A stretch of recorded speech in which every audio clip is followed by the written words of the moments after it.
오늘 사도신경 강의 14번째 성도의 교제를 믿습니다 라는 제목으로 잠시 말씀을 나누려고 합니다. 교회는 한자로 가르칠 교회, 모일 회, 그래서 교회입니다.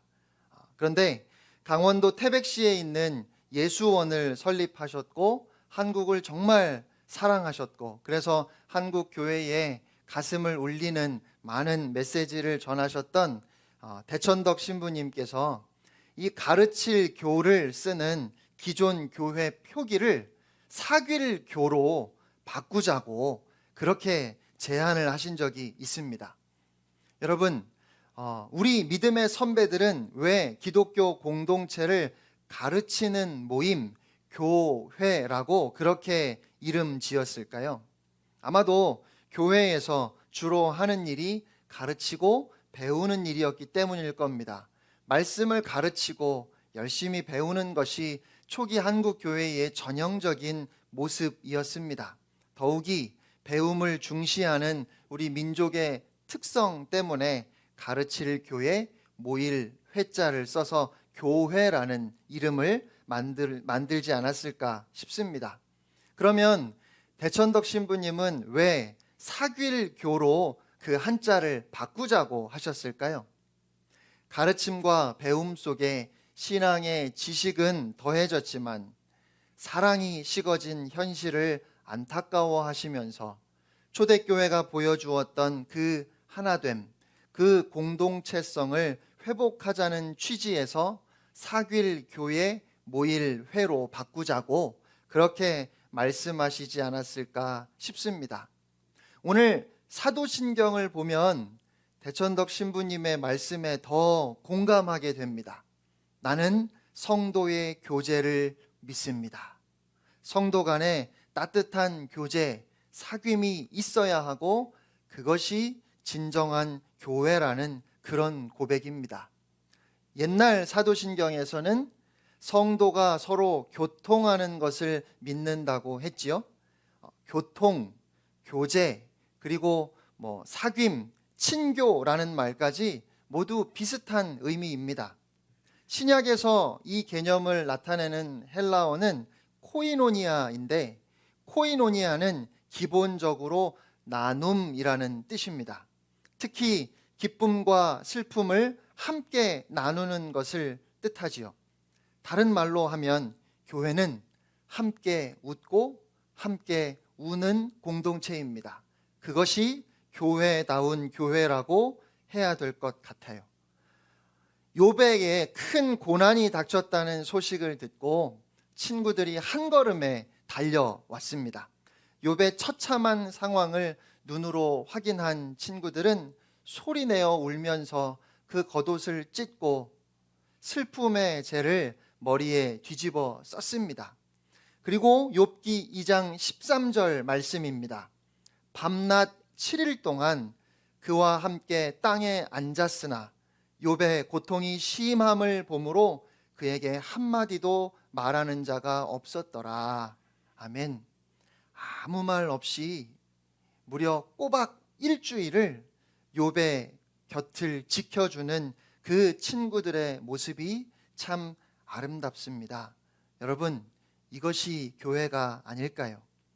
실제로 어려운 일을 만났을 때 혹은 장례를 치르면서 교회가 얼마나 든든한 버팀목이 되어주는지 새삼 느낄 수 있었다 말씀하시는 성도님들을 많이 봅니다.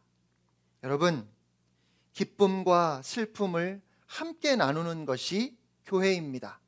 그런데요, 기쁨을 나누는 것과 슬픔을 나누는 것 둘 중에 어느 쪽이 더 어려울까요? 함께 웃는 것과 함께 우는 것 둘 중에 어느 것이 더 큰 사랑이겠습니까? 일반적으로 잔치집에는 사람들이 많이 모여서 시끄럽게 함께 웃고 즐기고, 초상집에는 손님이 적으니까 잔치집에서 함께 웃는 것보다는 초상집에서 함께 우는 것이 더 큰 사랑이 아닐까 싶어요. 그런데 다른 한편으로 우리의 간사함을 생각하면 기쁨을 나누고 함께 웃는 것이 더 어렵기도 합니다. 전에 어느 책에서 읽었던 내용입니다. 이 목사님이 대학 학력고사를 치르셨는데 안타깝게도 시험을 망치셨습니다. 시골에서 그래도 공부 꽤나 한다는 소리를 들었는데 평소에 자신이 있었던 수학이 발목을 잡았습니다. 낙심해서 집에 내려와 있는데 평소에 거의 집에 발걸음을 하지 않던 분이 갑자기 찾아오셨어요. 이 집 아들 시험 잘 치고 왔어? 이미 동네에 시험을 망쳤다는 소문이 돌았기 때문에 몰라서 물어보는 말은 아니었습니다. 아이고, 이번 시험에 수학이 그렇게 어려웠다며? 괜찮아, 내년에 또 하면 되지, 힘내. 그리고는 대문을 나가는데 이 목사님 어머니의 속이 뒤집어졌습니다. 겉으로는 위로하는 척 했지만 사실은 염장을 지르고 간 것이지요. 그런데 한 달 뒤에 시험 결과가 발표되었는데 의외로 대학에 붙었습니다. 재수를 준비하고 있었는데 생각지도 못했던 결과였습니다.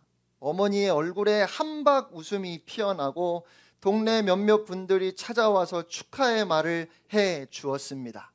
그러면 여러분, 한 달 전에 시험 망친 날 제일 먼저 찾아와서 위로하는 척 염장 지르고 간 그분은 왔을까요? 안 왔을까요? 오지 않았습니다. 같이 울어주는 것도 귀하지만 같이 기뻐해주고 정말 진심으로 축하해 주는 것도 얼마나 귀한 일인지 모르겠습니다. 우리 속담에 사촌이 땅을 사면 배가 아프다고 했죠. 그래서 함께 슬퍼하는 것이 진짜 사랑이라고 말한다면 함께 기뻐하는 것은 어려운 사랑인지도 모르겠습니다. 오늘 본문 고린도전서 12장을 성령의 은사에 관하여 말씀하는 은사장이라고 그렇게 부릅니다.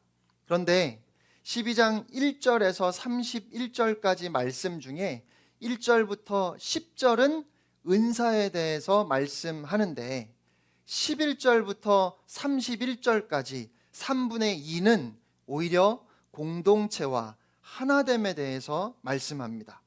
그래서 과연 은사장이라고 부르는 것이 맞을까 싶어요.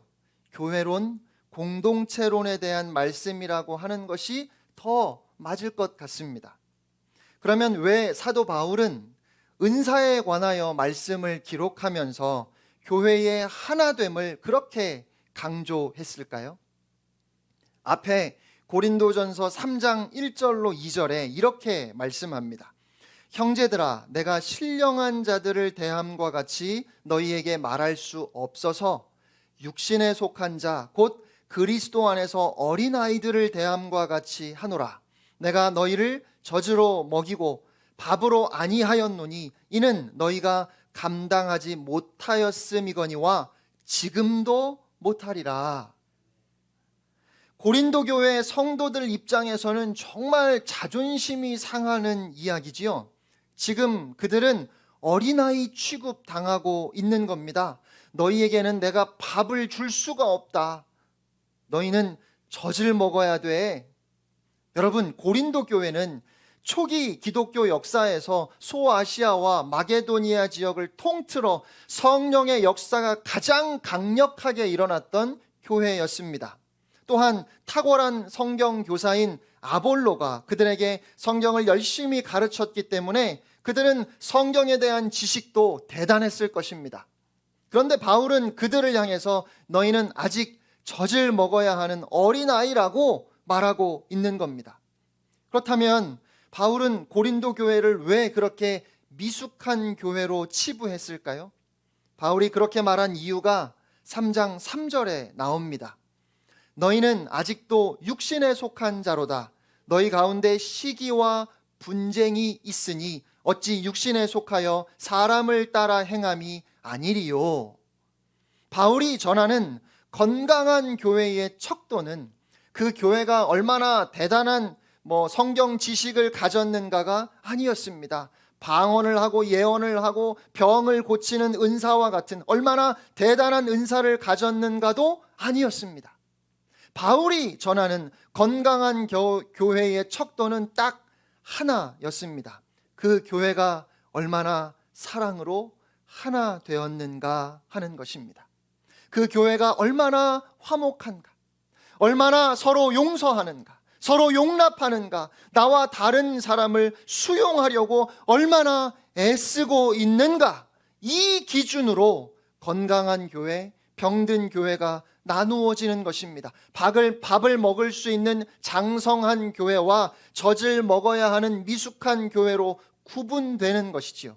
그러면서 이어서 4절에 바울은 고린도 교회를 이렇게 책망합니다. 어떤 이는 말하되 나는 바울에게라 하고 다른 이는 나는 아볼로에게라 하니 너희가 육의 사람이 아니리요. 이 말씀을 현대인의 성경은 이렇게 번역했습니다. 여러분 가운데 어떤 사람은 나는 바울파다, 또 어떤 사람은 나는 아볼로파다 하고 말한다니 여러분이 세상 사람과 다를 게 무엇입니까? 여러분이 세상 사람과 다를 게 무엇입니까? 성령의 은사는 교회의 유익을 위하여 주시는 것인데 고린도 교회 교인들은 이 은사를 가지고 서로 자신의 은사가 더 우월하다고 다투었습니다. 그러다 보니 바울파, 아볼로파, 베드로파, 그리스도파, 파가 나뉘면서 교회가 분열되었습니다. 그뿐만 아니라 교회 안에서 가난한 자들이 부자들에 의해서 소외되는 일도 일어났습니다. 음식을 나눌 때, 식사할 때 가난한 자들을 소외시켜버렸고 심지어는 성만찬까지도 따로따로 하는 지경에 이르렀습니다. 그래서 바울은 성령의 은사에 대해서 이야기하면서 오히려 교회의 하나됨을 더 강조하고 있는 것입니다. 특히 오늘 본문 22절로 27절 말씀은 정말 감동적인 말씀이면서 동시에 큰 도전이 되는 말씀입니다. 22절에 더 약하게 보이는 이라는 이 말씀의 원어의 의미는 병이 들어서 연약하고 또 경제적으로 가난하여 고통이 있는 것을 의미합니다. 23절에 덜 귀히 여기는 그것들이라는 이 말씀의 원어 의미는 사회적으로 천하게 여기는 것을 의미해요. 그러니까 교회는 성령님의 능력을 통해서 병들고 가난하고 사회적으로 천하게 여기는 사람들까지 모두가 함께 아파하고 함께 즐거워해야 한다는 것입니다. 구약 성경에서부터 하나님은 늘 가난하고 소외된 자들을 돌아보라고 하셨으니까 이 말씀을 그냥 당연한 말씀이라 생각할 수도 있을 겁니다. 하지만 당시는 차별이 합법적이었습니다. 당시의 사람들은 인간은 결코 평등하지 않다고 생각했습니다. 여자와 노예는 소유물에 불과했습니다. 물건처럼 사고 파는 노예가 있었습니다. 유대인과 이방인이 한 교회에 함께 있었는데 여러분, 유대인에게 있어서 이방인은 마치 짐승처럼 더럽고 불결한 사람들이었습니다. 그러면 반대로 이방인들에게 유대인들은 어떻게 보였겠습니까? 얼마나 유별나고 안 입고 온 사람들이었겠습니까? 그런가 하면 한 교회에 로마인과 유대인이 함께 있었는데 이건 마치 일제강점기에 한 교회에 한국인과 일본인이 함께 있는 겁니다. 그런데 그들이 한 교회로 모였고 서로를 형제 자매라고 부르며 함께 교제하게 되었는데 신분, 계급, 계층을 뛰어넘어서 한 지체의 고통을 모든 지체가 함께 아파하는 것이 성령님이 이루시는 한 몸 하나됨이라고 오늘 성경은 그렇게 증언하는 것입니다. 오늘 본문 앞에 12장 13절 말씀입니다. 우리가 유대인이나 헬라인이나 종이나 자유인이나 다 한 성령으로 세례를 받아 한 몸이 되었고 또 다 한 성령을 마시게 하셨느니라. 아멘. 성령님은 우리의 생각과 감정과 기분을 뛰어넘어서 절대 불가능한 공동체, 절대 불가능한 하나됨을 가능하게 하시는 분이라는 말씀이에요. 도저히 용서할 수 없는 사람을 용서하게 하시고, 지극히 이기적인 우리가 서로를 돌아보게 하시는 것, 그것이 성령님의 사역이고 그것이 교회의 하나됨입니다. 여러분, 이것이 기적 중에 기적 아닙니까? 이것이 놀라운 복음의 신비입니다. 함께 자리하는 것만도 말할 수 없이 불편하고 도저히 얼굴을 서로 맞대고 함께 웃을 수 없는 사람들이 서로를 형제 자매로 한 가족으로 여기고 서로를 돌아보고 사랑하게 하는 것, 그것이 오직 성령님의 능력, 복음의 역사를 통해서만 가능한 교회의 모습이라는 말이지요. 도저히 같이 할 수 없다고, 불가능하다고 말하는 사람들과 함께 하나님의 꿈을 이루어 가도록 성령님은 그렇게 우리를 도전하시고 우리를 이끄십니다.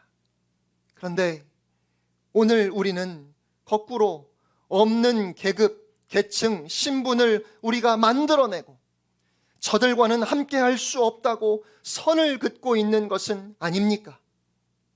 방언은 할 수 있는데 용서는 못합니다. 뜨겁게 몇 시간이라도 방언으로 기도하지만 정작 자신이 마땅히 해야 할 책임은 다하지 않아서 오히려 가정이 깨지고 공동체가 깨지는 성숙하지 못한 신앙의 모습들, 예언의 은사를 받았지만 저 인간에게는 해주고 싶지 않습니다. 그래서 전혀 공동체를 유익하게 하지 못하는 모습, 여러분, 혹시 그것이 오늘 우리의 모습은 아닙니까? 아니, 그냥 식사를 따로 하는 것이 더 편할지도 몰라요. 여러분, 귀족이 있고 평민이 있고 노예가 있었던 시대, 영국 교회들 안에 어떤 일이 있었는가 하면 앞자리를 귀족들이 1년치 헌금을 내고 샀어요. 그래서 지금 영국을 가보면 장의자에 문고리를 걸어 잠그게 되어 있는 경우가 있습니다. 저는 가서 보고 관광객들이 하도 앉았다 일어났다 하니까 들어가지 못하게 하려고 그렇게 문고리를 달아놓은 줄 알았어요. 근데 알고 보니까 귀족들이 그 자리를 사서 자기 가족들 외에는 들어오지 말라고 의자에 문고리를 달아서 잠그는 겁니다. 그런데 그렇게 하는 것이 서로 편했을지 몰라요. 고린도 교회도 그렇게 한 거죠. 식사도 수준에 맞게 따로 하고 심지어 성만찬도 따로 하는 겁니다. 그런데 바울은 그런 고린도 교회를 향해서 너희가 여전히 젖을 먹는 어린아이 같구나. 도대체 너희가 세상과 다른 것이 무엇이냐? 이렇게 묻고 있습니다. 우리가 한 몸이라면 한 지체의 아픔이 모두의 아픔이 될 수밖에 없습니다. 손가락 끝에 조그만 상처만 나도 온 몸이 다 아픈 것 아닙니까? 그런데 그렇게 아파하는 것이, 그것이 교회의 모습이고 진정한 위로가 되고 힘이 됩니다. 그래서 성도의 교제는 결국 어떤 문제 앞에서 해답을 주는 것이 아니라 함께 그 문제를 끌어안고 씨름하는 것입니다. 어설프게 몇 마디 말로 때로는 잔소리가 되기도 하고, 때로는 오히려 안 그래도 힘든 사람의 마음을 더 아프게 하는 것이 아니라 아무 말 없이 함께 아파하는 것이, 그것이 주님의 몸된 교회의 모습이어야 한다는 말이죠. 사랑하는 성도 여러분, 우리도 힘들 때 어떻습니까? 내일이 불안하고 걱정되고 두려워서 아무것도 보이지 않는 것 같아서 새벽 기도에 나와 혼자 하나님 앞에 앉았지만 기도도 나오지 않아서 한숨만 쉬고 있을 때, 여러분, 어떤 사람이 위로가 됩니까? 누가 와서 방언 기도 쏟아내며 예언을 해준다고 말하면서 이래라 저래라 훈수하는 것이 위로가 될까요? 가만히 옆에 와서 함께 앉아서 손을 잡아주고 아무 말도 하지 않고, 아니 아무 말도 하지 못하고 그저 기도한다고, 기도하겠다고 그렇게 말하며 고개만 끄덕이는 사람이 정말 위로가 되는 것 아닙니까? 나는 도와주려고 그런 거라고, 나는 선한 의도에서 그렇게 한 것이라고 변명해 보지만 결과적으로 상대방을 더 아프게 하는 경우들이 참 많습니다. 왜 그럴까요? 상대방을 배려하지 못해서 그럴 겁니다.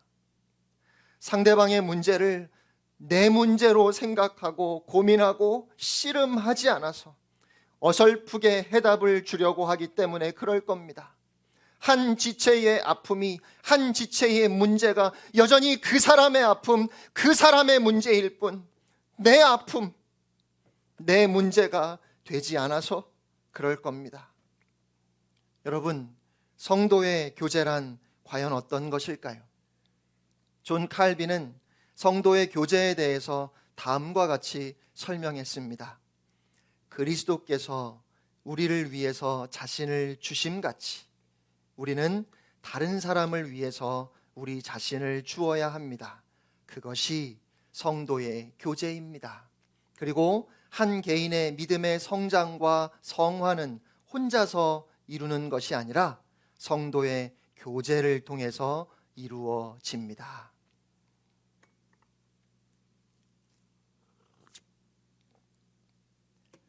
이제 막 중학생이 된 한 소녀가 있었습니다.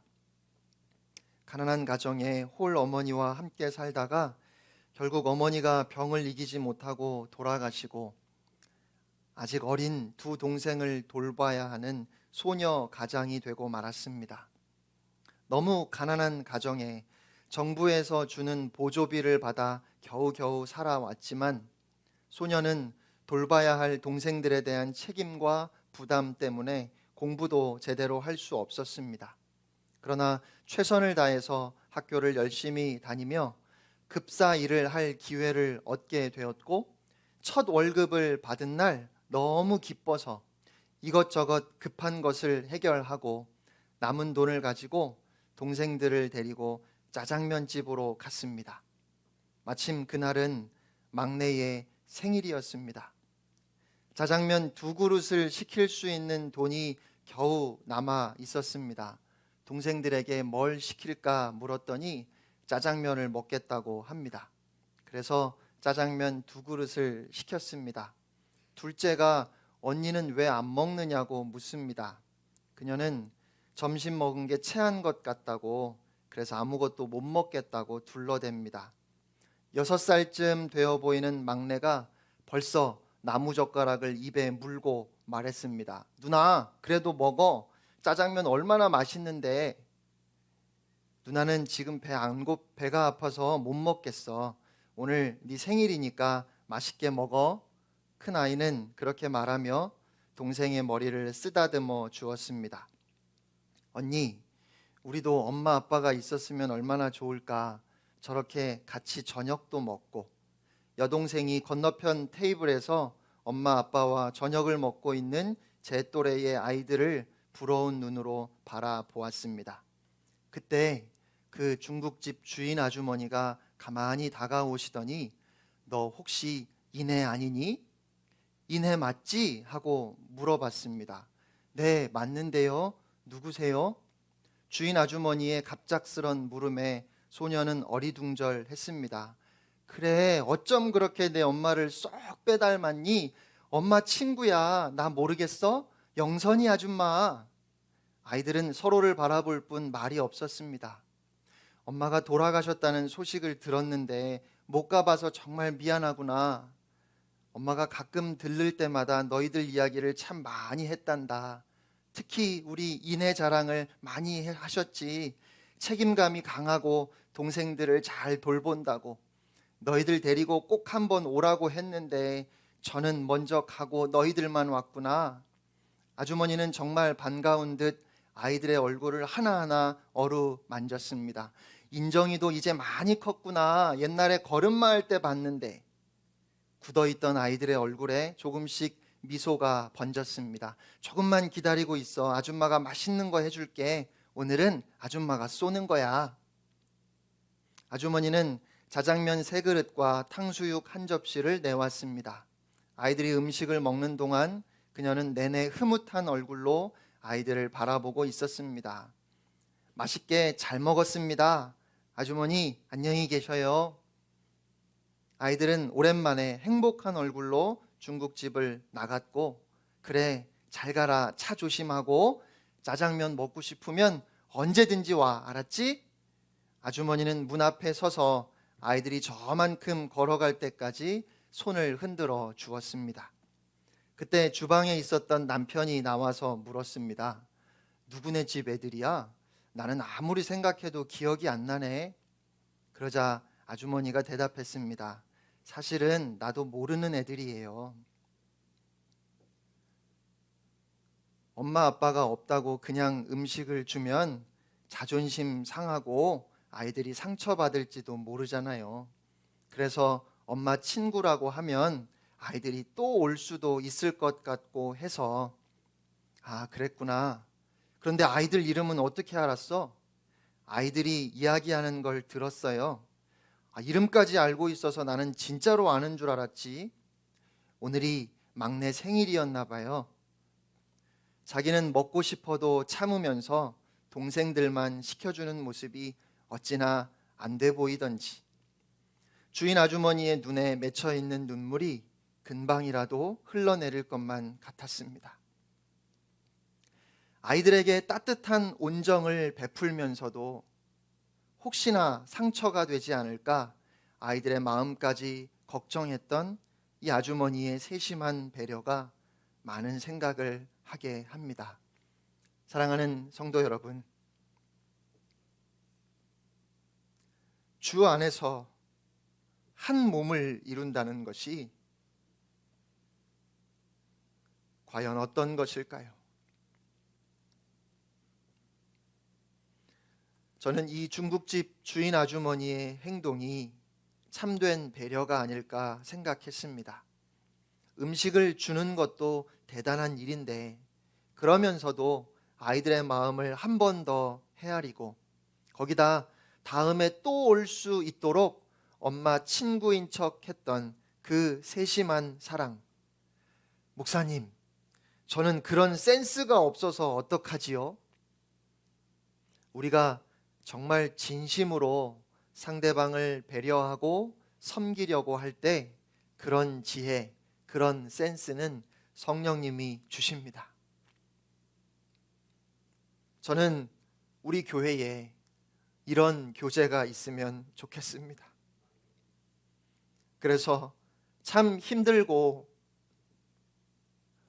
어려운 시기를 우리가 통과하고 있지만 우리 모두가 그런 나눔, 그런 섬김, 그런 배려, 그런 사랑 때문에 우리가 정말 한 몸, 하나임을 늘 경험할 수 있으면 좋겠습니다. 베드로전서 4장 7절 말씀입니다. 만물의 마지막이 가까이 왔으니 그러므로 너희는 정신을 차리고 근신하여 기도하라. 여러분, 정신 차리셔야 됩니다. 근신해야 합니다. 기도해야 합니다. 이 말씀은 정말 마지막 때를 살아가는 우리가 귀 기울여 들어야 할 말씀일 겁니다. 그런데 이 말씀은 이렇게 끝나지 않습니다. 이어지는 8절 말씀입니다. 무엇보다도 뜨겁게 서로 사랑할지니 사랑은 허다한 죄를 덮느니라. 아멘. 무엇보다도라는 말은 앞에서 열거한 그 모든 것보다 더 중요한 것이 있다는 말이지요. 그게 무엇일까요? 서로 사랑하는 것입니다. 그런데 그 사랑의 특징은 허다한 죄를 덮는다 말씀합니다. 상대방의 연약함을 덮어주는 것이 사랑입니다. 상대방의 허물을 덮어주는 것이, 가려주는 것이 사랑입니다. 그리고 바로 이것이 오늘 우리가 해야 할 가장 중요한 일임을 믿습니다. 성도의 교제를 믿는다는 고백은 단지 우리가 어떤 거룩한 공동체의 존재를 믿는다는 것이 아닙니다. 오히려 이 고백은 우리 각자를 부르셔서 한 가족 공동체를 이루게 하시는 하나님 아버지를 믿는다는 것을 의미합니다. 예수 그리스도를 믿는 모든 성도들이 한 몸이 되었음을 믿는다는 고백이지요. 예수님께 속한 모든 이들은 나에게 속해 있으며 나 또한 그들에게 속해 있다는 것입니다. 다시 말하면 성도의 교제를 믿는다고 하는 이 고백은 나는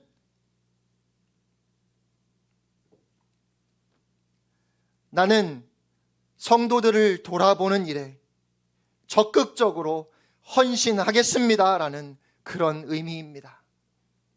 사랑하는 성도 여러분, 우리는 성도의 교제를 믿습니다. 테레사 수녀님이 노벨 평화상을 수상할 때 사람들이 이런 질문을 했다고 합니다. 세계 평화를 위해서 우리가 무슨 일을 해야 할까요? 그러자 테레사 수녀님이 이렇게 대답했습니다. 세계 평화를 위해서 무슨 일을 해야 하느냐고요? 여러분이 집에 돌아가시면 여러분의 가족을 사랑하십시오.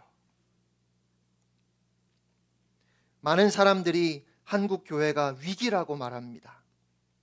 여러분, 한국 교회의 회복을 위해서 우리가 무엇을 해야 할까요?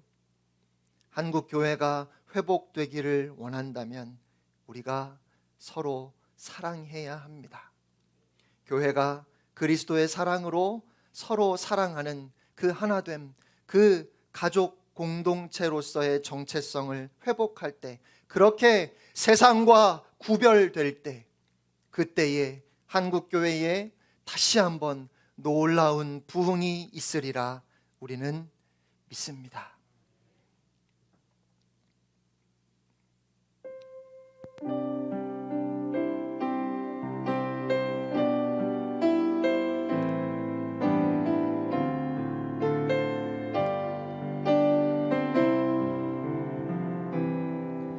우리에겐 소원이 하나 있네. 주님 다시 오실 그날까지 우리 가슴에 새긴 주의 십자가 사랑, 나의 교회를 사랑케 하네. 주의 교회를 향한 우리 마음, 희생과 포기와 가난과 고난, 하물며 죽음조차 우리를 막을 수 없네. 우리 교회는 이 땅의 희망, 교회를 교회되게, 예배를 예배되게 우리를 사용하소서. 진정한 등의 날 오늘 임하도록 우리를 사용하소서.